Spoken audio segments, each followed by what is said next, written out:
नातेवाईक आहेत, मित्रमंडळी आहेत, त्यांना सांगा नाट्यगृहात येऊन नाटक पाहायला. तुम्ही सगळे परत आलात तरी रिपीट ऑडियन्स वेलकम. आणि आम्ही तिसऱ्यांदा आलोय. थँक्यू.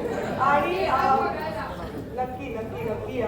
आज आज मला फक्त एवढंच सांगायचं आहे की आमचा जो हाऊसफुलचा बोर्ड आहे तो रंगभूमी आणि दोन अशी ख्यातनाम नावं जी अतूट आहेत रंगभूमीशी अशी काही व्यक्ती इथे आज आमच्या नाटकाला आलेल्या आहेत. मी त्या दोघांनाही मंचावर बोलावते.